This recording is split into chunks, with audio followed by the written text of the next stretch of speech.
Welcome to the Artefacto channel. Today, we're thrilled to present a masterclass by one of the most gifted watercolor artists. Please welcome Yong Hong Zhong. It's very light. That is the sky, and then I'm going to go all the way down.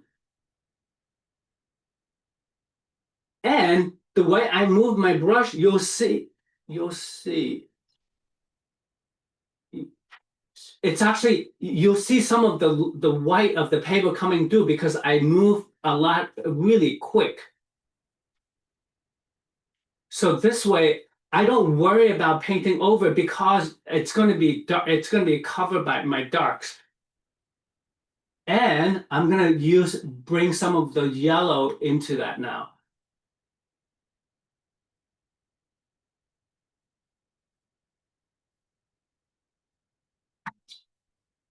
And even more. So remember, I'm going to save some of the white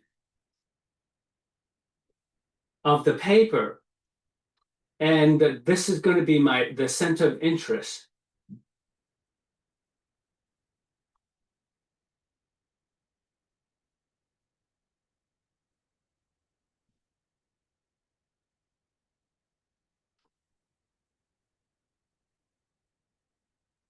Now I can just use a paintbrush and just bring the rest of the color to the other side.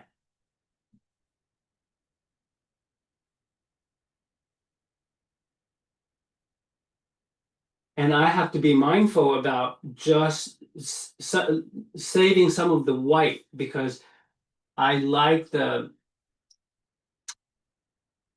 white of the paper coming through.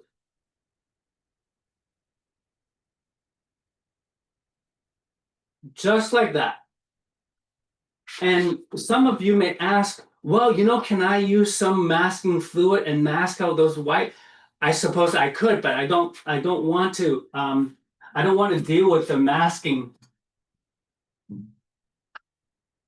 And every time when you mask something out, for some reason, it feels like to control.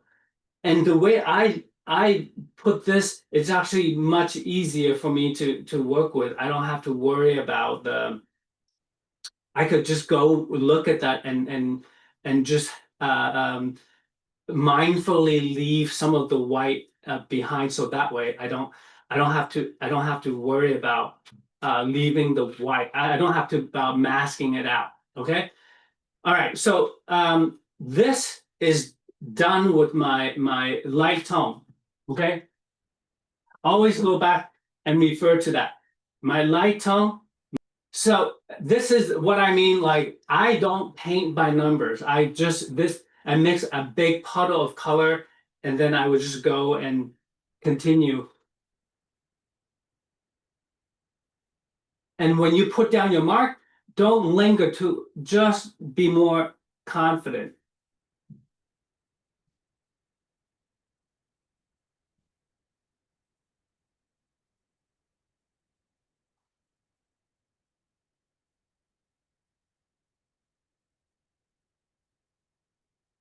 And allow some of those mark to like take place. Don't try to control that. Like this is when you like trust that this is when you trust that your values are right.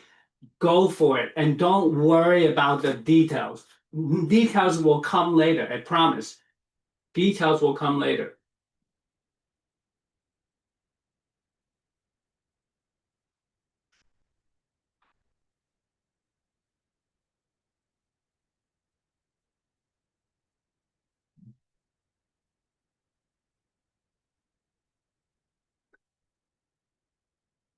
So that's the advantage of not masking, because it's not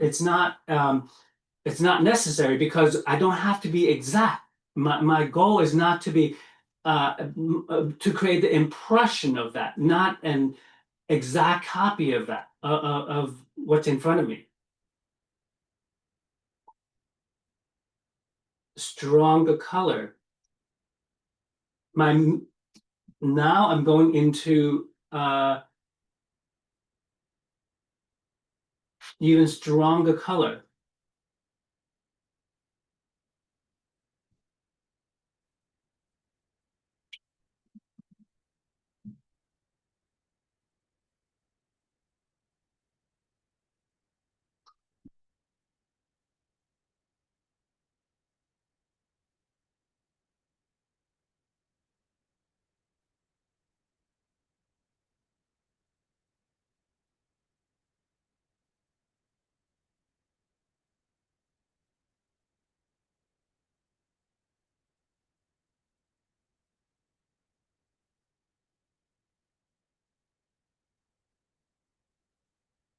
So this way you'll see a lot of amazing color.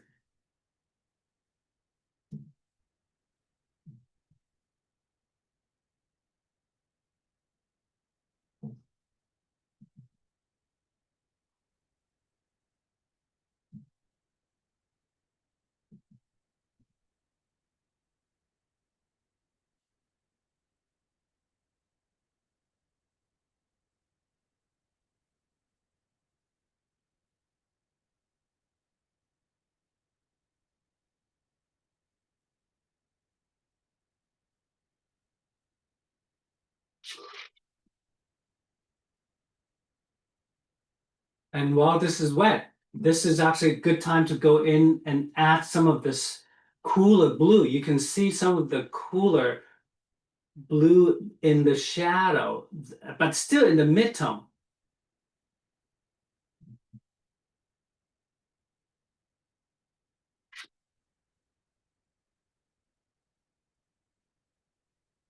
And this is the time for you to start like adding small indications of the darker midtone color. So Yong, as you're adding the darker into the wet already, Uh-huh. how wet is your paper and how thick is your paint? So the consistency of the paint, I would say it's about at this point, it's more like a consistency of maybe like a if you drink coffee, like a creamer kind of that creamer feel. It's not too watery now, not a lot of water. Yes. Okay. Yeah. So Thank you. now I'm moving down to oh sure.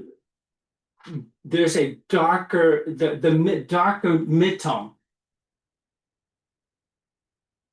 So I'm mixing a much warmer color.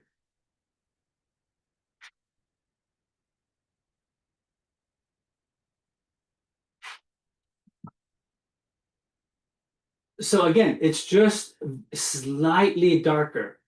And this is the part where most of the time um when you start painting, like there is no need to be exact. It's just like you just have to create like I'm gonna say an approximation of the exactness is not required.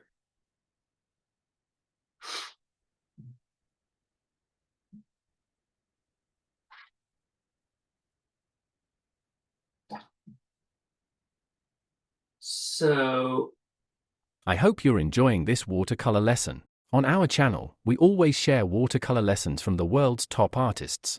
And today, we have something special for you. Follow the link in the video description and sign up for a free online masterclass with another global watercolor star.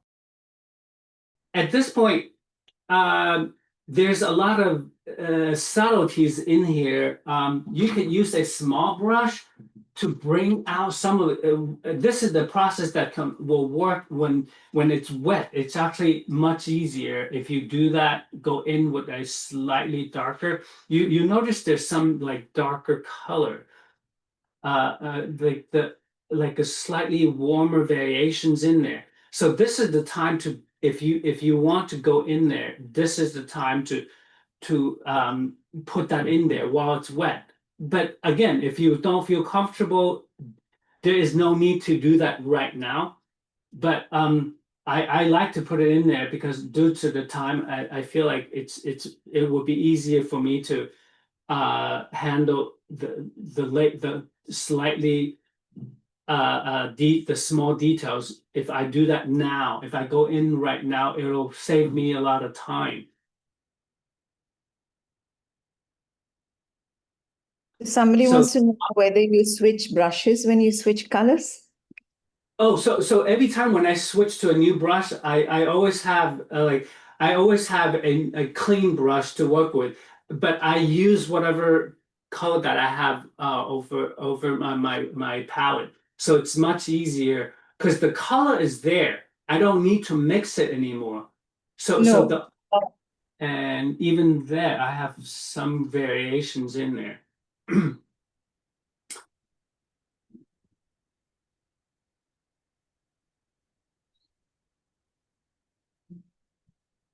Ben is asking, where do you want hard edges and where do you want soft edges in this painting? So the hard edge is most likely over here. Soft edges, most of the soft edges are going to be over here. So these are the small, the things that under the water that you do not need to remember earlier I mentioned about painting is all about like telling a story. You do not need to tell them everything, but you suggest that to them. You give them an idea what they're looking at, and then they'll finish the painting for you. So this is the painting process that I feel like when you paint everything, your audience not going to have a chance to participate. Okay. So now it's time for me to go in with my darks. I'm going to mix a puddle of dark color. Okay, we can start. I'll start out with this part. So at first, it's like I know right away. When you put down, you know this is not dark enough. But we can always go back in and later. Okay, so I can either choose to go in, make it slightly darker, or which I'm going to do right now. And then start adding some variations in there.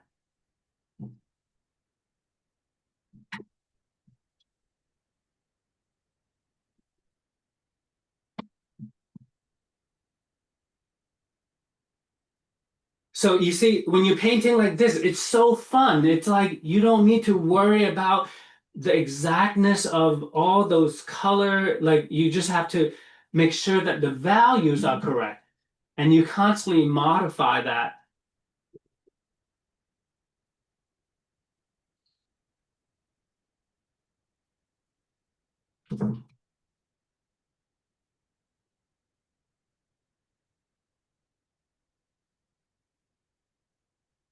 And I don't even have to like know what it is that I'm painting. I'm just painting shapes.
I know there's a lot to digest, and sometimes you know it's overwhelming. But whatever you're doing, don't forget to have fun.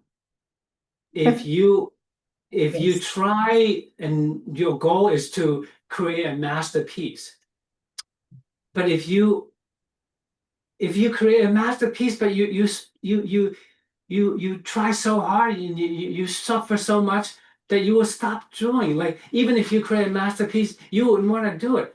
But if you enjoy the painting process, if you make it enjoyable, if so what if you messed up? You can do another one. You enjoy the process, and therefore you will be a much better painter if you have that attitude and not worry about messed up. I think also painting is, it's not about perfection. It's not about, it's all about like what is it that you're trying to communicate with your audience. I think that's the takeaway that I want everybody to have, and have fun, enjoy yourself, whatever you're doing, and don't be afraid to make mistakes. And if you do, just a sheet of paper, you could do it again. Now, if you do it one time and you cannot recreate it, that means you're lucky. But if you create the same thing again, that means you know what you're doing. Okay?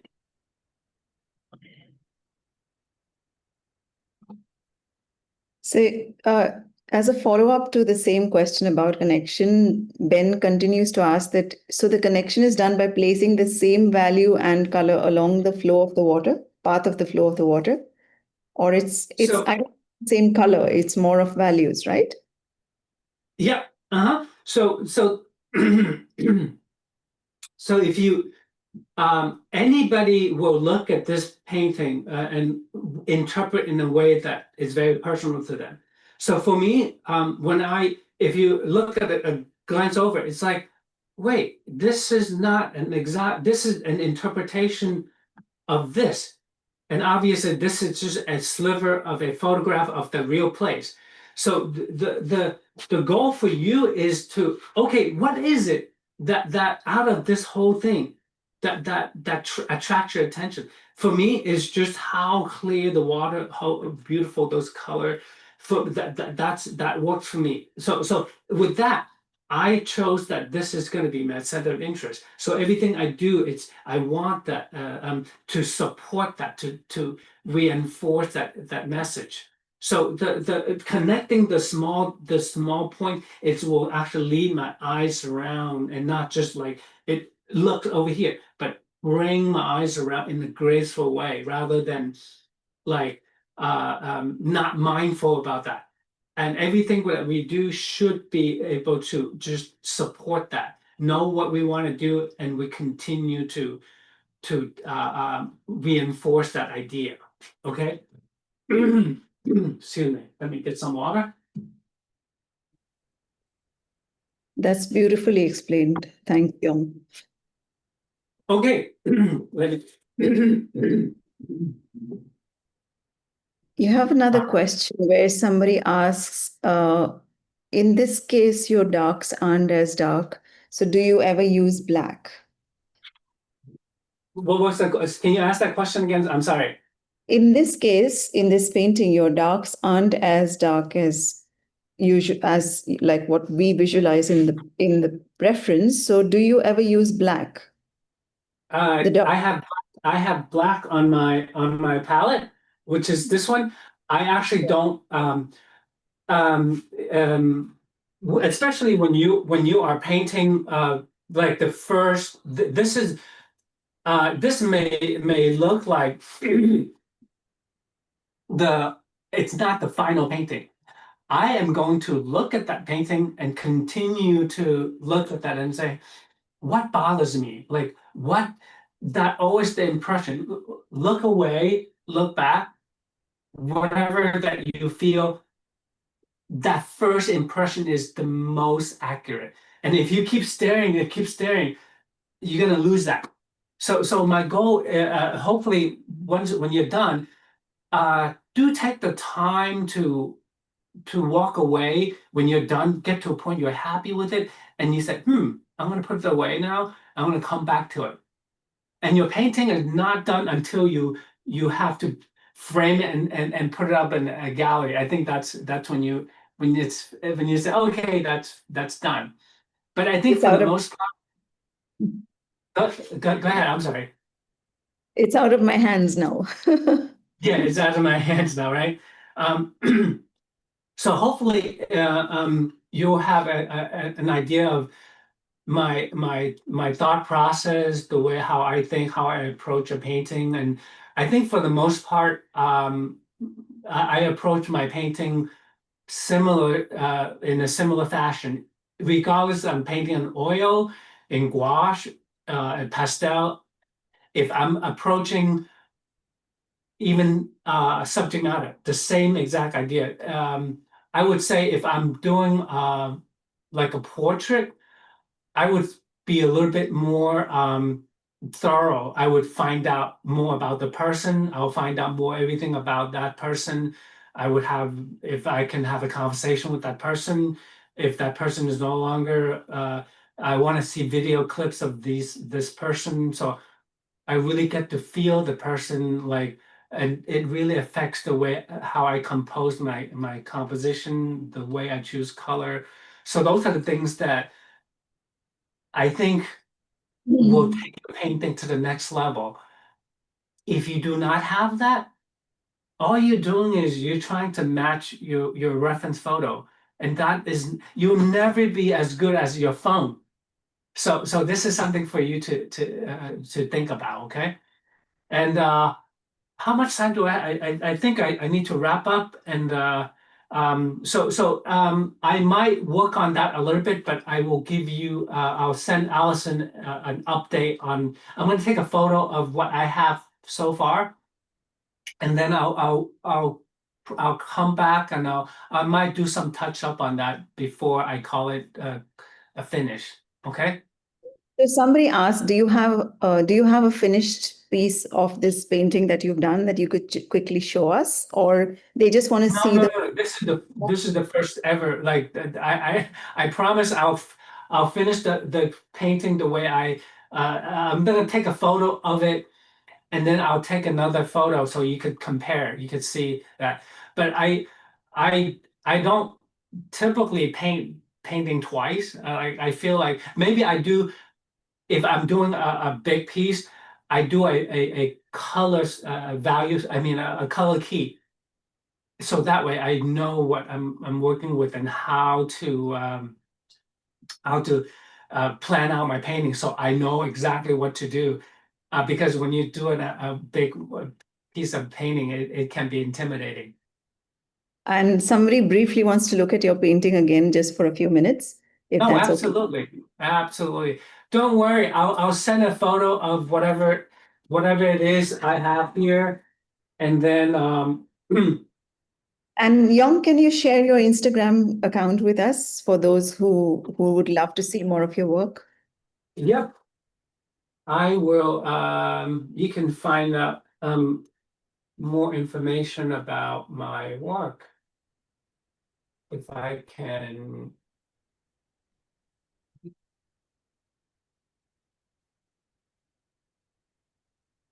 So you've got a lot of feedback here, which I would like to share with you before we close the Zoom, uh, if that's okay. Yes, of course. Yes. Thank you, everyone. This is quite a difficult technique to describe, and they've enjoyed it. I looked at the painting from a distance. I can definitely see the flow that leads the eye through the painting. Another one says, uh, please show me the painting again. I want to see it. I'd love to see it when it's nears the end. Another one says, thank you. I'm looking forward to the finished painting. It's so beautiful, even as it is. Do you add white for highlights at the end is a question. Do I add? I I do a very little amount of white, but if I have to, I would use it. I try to lift first. If I cannot do it, I'll try to scratch. If I can scratch, I'll try to use white. Okay. And Okay. oh, go ahead. Sorry. Then somebody says, excellent. Thank you very much. All the colors were wonderful. I really loved this. Very great Zoom. Thank you. This is fantastic. Wonderful. I think you're the best I've ever attended. Thank you. I look forward to your class with Artefacto. Wonderful session, and I love your approach. Yong is now one of the exclusive Artefactors Club of the most excellent teachers. Uh, uh, Do you use different medium like gouache, oil, etc.? There's a question I there. do. I paint all different oil, mostly oil, pastel, gouache. I digital painting too. Just to let you guys know, this is my Instagram. If you're interested. Yes. So I'll definitely connect with you on your Instagram for your list of whatever you mentioned. And also, somebody had asked, do you teach anywhere? I mean, do you run your own courses? I do teach online once a year in the beginning of the year. I think January and February of each year. And then I teach locally at a local art college and also some at a Oregon Society of Artists. And then I teach online occasionally at Artefacto, and I keep myself busy. I really enjoy teaching. I feel like teaching is not just um, like me teaching everybody. I feel like I'm learning a lot just from teaching as well, because a lot of times when we teach, we have to really think about our thought process and how to approach it in a way that everybody can relate to. And I have to, over the years, I raised two. I have two. I used to have two boys, and now they're grown adults now. I feel like a lot of it's just having to communicate with them, and I feel like they don't understand. And now I had to find ways to talk to my boys. And now that I feel like all the things that I learned from raising my kids, I feel like I can translate that into teaching painting. I feel like this is very rewarding. And then having you guys share your thoughts and response really helped me a lot to grow as an artist. So I'm grateful for your support, and thank you so much for taking the class. I love how you connected your bringing up your kids with also how you do your art. And that leads me to what you said earlier about if you're doing a portrait, how you get to know the person, you want to know everything about them, talk to them, hear their voice, see what they're like. And I think that comes a lot from your background of being an animating artist as well, because you get to know, you get into the personality that you're actually creating. And that's an amazing skill to have. So thank you, so Yong. much. Has been absolutely amazing. Everyone here you got rave reviews all through the chat. I haven't read even the half of them. Thank you so much. It's been a pleasure. Thank you everyone else for joining us. It's been wonderful to have you all, and you've been such a wonderful, wonderful, wonderful audience. So thank you all for being here, and thank you, Yong.